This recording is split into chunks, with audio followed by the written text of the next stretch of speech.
exploring the last stage of our customer lifecycle. We look at onboarding, retention, and expansion. Learning objectives for onboarding, retention, and expansion. If it costs up to 10 times more to acquire a new customer than retaining an existing one, it is in your best interest to find out which marketing activities will help you retain and grow the value of your existing customers. In this lesson, you will learn more about the concepts of onboarding, retention, and expansion. At the end of this lesson, you will be able to explain the concepts of customer onboarding and retention, explain the expansion opportunity using recency frequency monetary value, the RFM approach, and describe customer lifetime value, or CLV for short. Growing the value of your existing customers suppose you have efficient ways of reaching them. Customer onboarding and retention. How to reach your current customers. A question marketers might ask is, where should I spend my money? Acquisition, retention, or expansion? There's really no definite answer to this question, but most sources agree that it costs 4 to 10 times more, sometimes 30 times more to acquire a new customer than it does to keep an existing one. The top marketing strategies for onboarding, retention, and expansion are the following. For customer onboarding, the process put in place immediately after someone confirms a purchase or service subscription. Customer experience management, designing and reacting to customer interactions to meet and exceed customer expectation. Customer service and support, the means put in place to efficiently handle post-sales services. Doing social CRM, enabling personalized interactions through social media. Newsletter campaigns, and of course, the now classic newsletter, which keeps your customer informed about the latest products or service news. Customer onboarding is what happens once you acquire a new customer. They are the very first step which sets the tone for the whole relationship. If the experience is confusing or overwhelming, this puts up barriers to achieving success. As they say, the seeds of churn are planted early. So you want to set expectation. You want to break things down and collect info sparingly and when needed. You want to call attention to important elements and leave maybe something to discover. Show up the product using videos and animation, but make it skippable. You want to build a relationship because it's not only about the product, it's setting up the tone for the entire experience. Onboarding might involve, for example, an automated email campaign that entices the user to gradually learn more about your product or service. Once they are on board, there are some tactics that will be more effective at retaining those customers. Customer retention refers to the activities and actions taken to reduce the number of customer defection, commonly referred to as churn. In a survey, 44% of companies said they had a greater focus on customer acquisition, and only 18% of them said they focused on customer retention. So while many digital marketers focus on acquiring new customers, few actually investigate the reason for churn of their existing clients. The data often comes from outside of their web analytics platform. You should pay close attention to customer feedback, polls, and whenever possible, do a post-exit survey. In a way, working on retention will force you to think holistically about the customer experience. So what is the impact of customer retention? A research by the Frederick Reichheld of Bain and Company, cited by HBR, shows increasing customer retention by only 5% could have an impact on profit between 25 and 95%.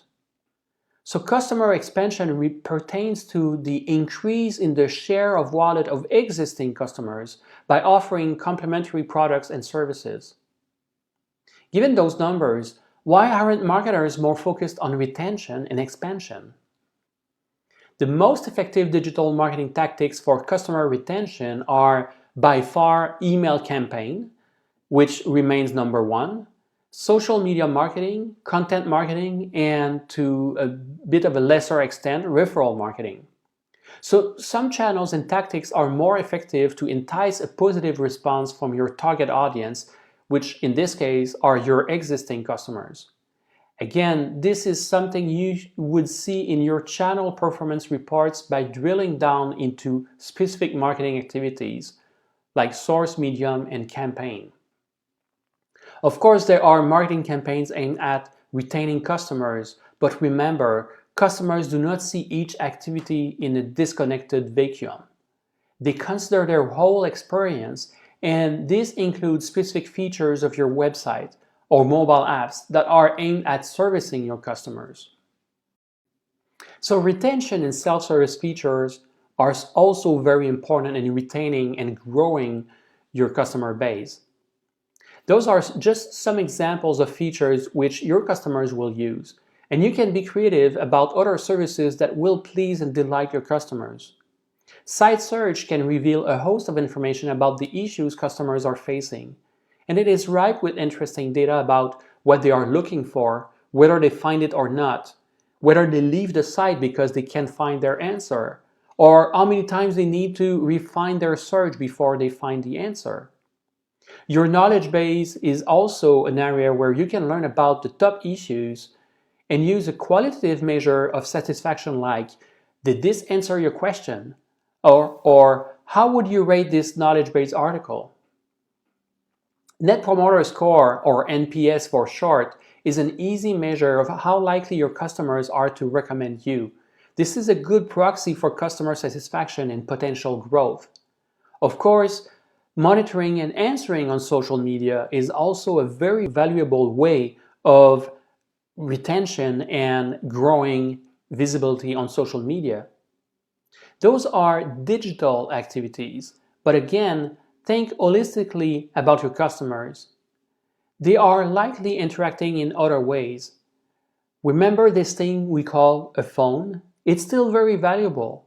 When people call your call center, look at what are their complaints, what they are trying to solve, and aim to solve those issues. So there are some consideration for retention scenarios.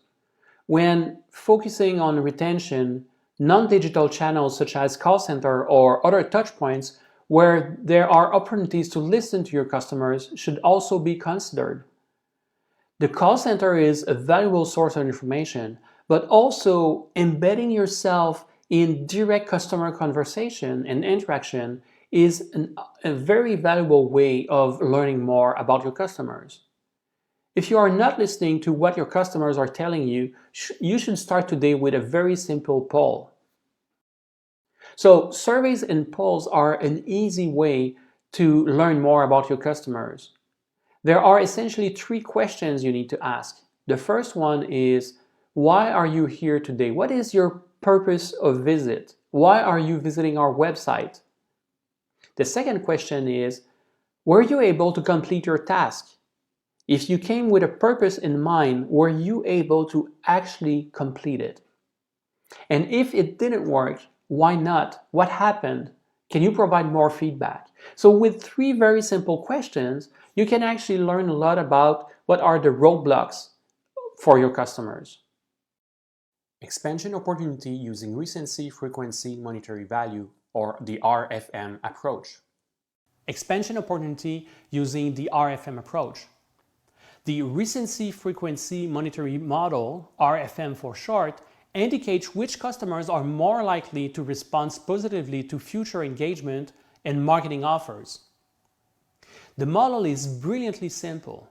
Those who have made a purchase recently, have made regular or frequent purchase over time, and have spent the largest amount of money are clearly your best customers and are more likely to purchase again. This concept origins long before the digital era.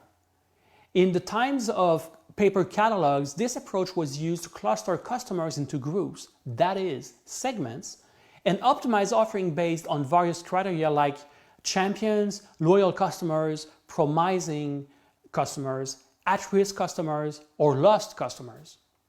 Unsurprisingly, this still works today in the digital world, and it can be automated, precise, and further improved thanks to the amazing amount of data you have today about your customers.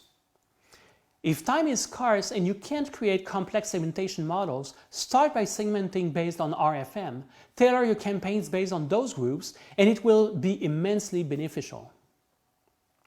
The data for this information will reside in your customer and sales database.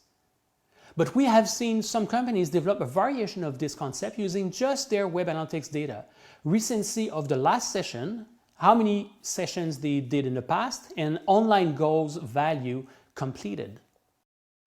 Once you've done your RFM analysis, you can actually visualize something like this, where customers with a high recency, high frequency, and high monetary value, they are your most loyal customers and prospects. You can reward them with exclusive email privilege that makes them feel special.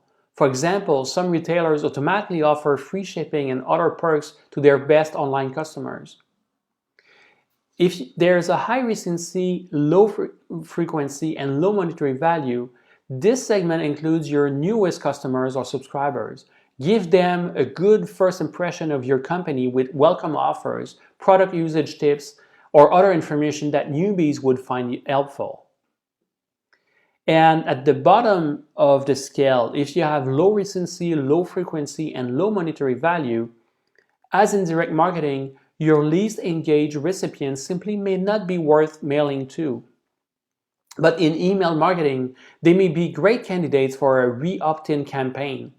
Double check whether they still want to hear from you and remove them from your list if they don't. The RFM approach is relatively simple and can lead to great results. The next logical evolution from RFM is customer lifetime value. Customer lifetime value, or CLV for short. Customer lifetime value. Customer lifetime value is a prediction of all the value a business will derive from their entire relationship with a customer. Because we don't know how long each relationship will be, we make a good estimate from historical data and state that customer lifetime value as a periodic value. That is, we usually say this customer's 12-month or 24-month CLV for customer lifetime value is X amount of dollars. Taking CLV into account can shift how you think about customer acquisition. Rather than thinking about how you can acquire a lot of customers and how cheaply you can do so, CLV helps you think about how to optimize your acquisition spending for maximum value rather than minimum cost. Calculating CLV is beyond the scope of this introductory course, but let's use an example. The Pareto principle states that for many events, roughly 80% of those effects come from 20% of the cause. When applied to e-commerce, this means that 80% of your revenue can be attributed to 20% of your customers. While the exact percentage may not be 80-20, it is still the case that some customers are worth a whole lot more than others. And identifying your all-star customers can be extremely valuable for your business. Key takeaways. When it comes to onboarding, retention, and expansion, the key takeaways are: remember, the seeds of churns are planted early. The onboarding process is a key step of the customer experience. Nurture the relationship with your current customers through relevant marketing tactics as well as retention and self-service features. Maximize customer value first by segmenting using the proven RFM approach, and then, if possible, using customer lifetime value analysis.